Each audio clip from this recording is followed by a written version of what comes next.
Students, circuit combination, physics में circuit combination से question जिसमें ओम्स लॉ भी ऐड होता है उससे क्वेश्चन आता ही आता है। तो उसमें जो सीरीज कॉम्बिनेशन है, सीरीज कॉम्बिनेशन में क्या करते हैं, R equal to R1 plus R2 plus R3, parallel combination 1/R equal to 1/R1 plus 1/R2 plus 1/R3। ठीक है, इसको प्रूव करने के लिए कभी कभी पूछते हैं। ओके, अगर प्रूव करने के लिए नहीं आता है तो इस पर क्वेश्चन जरूर पूछते हैं अलॉन्ग विथ ओम्स लॉ। तो आपके लिए ओम्स लॉ भी बहुत ज़्यादा इंपॉर्टेंट हो जाता है और सीरीज एंड पैरेलल कॉम्बिनेशन भी। अगर आपको सीरीज एंड पैरेलल कॉम्बिनेशन में डाउट है तो ओम्स लॉ आने के बाद भी आप प्रॉब्लम फेस करेंगे, क्वेश्चंस प्रॉपर वे में कर नहीं पाएंगे। ठीक है, तो सिंपल सा तरीका है, मान लीजिए एक हमारे पास सर्किट है और एक सर्किट, एक रेजिस्टेंस, ये रजिस्टर ये है, एक दूसरा रजिस्टर ये है। ठीक है, तो जब दो register side by side connect होते हैं, मतलब एक एंड दूसरी तरफ और इसका दूसरा एंड, जैसे पहले वाले का दूसरा एंड, एक एंड इधर कनेक्टेड हो गया सप्लाई से, मेन सप्लाई से, दूसरा एंड सेकंड वाले रजिस्टर के एक एंड से कनेक्टेड हो, तो ये होता है series combination. Clear?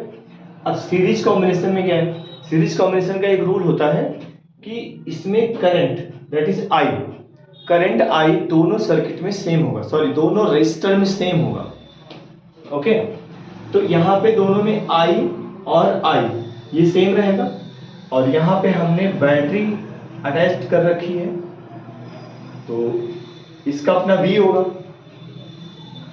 Series combination में पोटेंशियल डिफरेंस डिफरेंट होता है, सेम नहीं होता है। तो यहाँ पे होगा V1, ये होगा V2। अच्छा जी, तो ये R1 है, ये R2 है, क्योंकि दोनों अलग अलग रेजिस्टर हैं, दोनों का रेजिस्टेंस भी अलग अलग होगा, एक का R1 है एक का R2 है।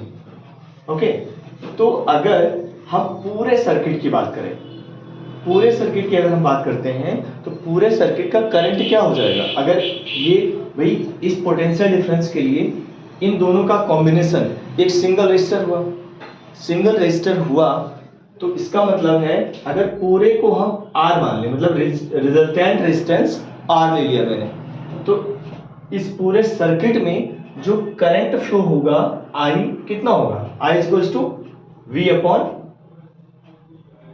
R।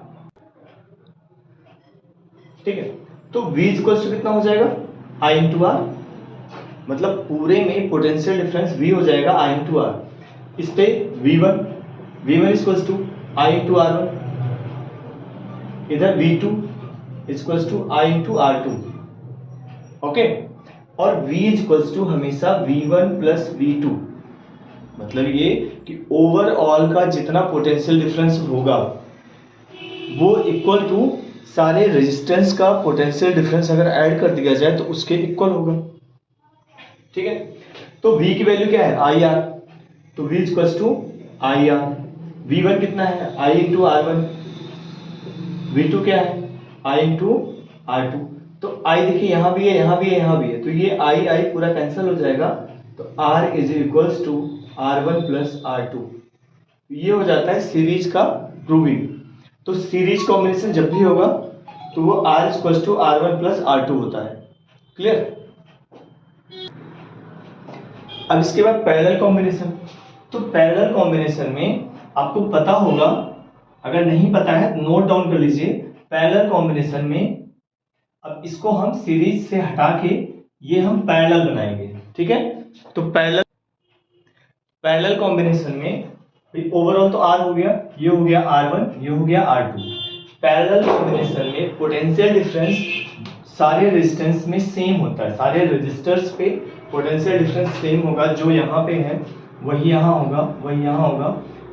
करंट डिफरेंट होगा, I1 I2 मैंने करंट ले लिया है। क्लियर? फिर वही चीज V is equals to IR।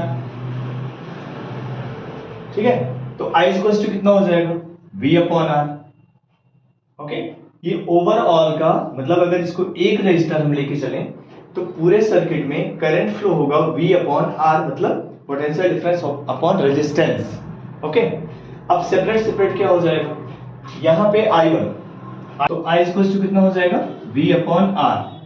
अब अलग अलग सर्किट अलग अलग रेजिस्टर में कितना कितना हो जाएगा, यहाँ पे I1 होगा तो I1 कितना हो जाएगा, I1 हो जाएगा V अपॉन R1, क्योंकि पोटेंशियल डिफरेंस यहाँ भी सेम है तो V अपॉन R1। I2 कितना हो जाएगा V अपॉन R2। क्लियर। अब I इक्वल टू होता है I1 प्लस I2, मतलब अगर यहां से करंट I फ्लो हो रहा है और इधर से दो पाथ क्रिएट हो रहे हैं, ठीक है, मतलब दो रेजिस्टर की इक्वल्स टू पैरेलली अगर कई सारे रेजिस्टर्स लगे हैं तो उनके टोटल करंट के इक्वल होता है। तो I equal to I1 plus I2, तो I इक्वल टू हमने निकाला था V upon R, I1 V upon R1 V upon R2। अब V upon R V common ले लेंगे, 1 upon R1 plus 1 upon R2, ये V कैंसिल हो जाएगा, 1 upon R equal to 1 upon R1 plus 1 upon R2। ये prove हो जाएगा parallel combination का। ओके, इसी तरह से कई टॉपिक्स अभी इस पे न्यूमेरिकल्स हैं। इसका न्यूमेरिकल इंपॉर्टेंट है, ये तो पूछा ही जाता है, बट न्यूमेरिकल कहीं ज्यादा इंपॉर्टेंट है। तो न्यूमेरिकल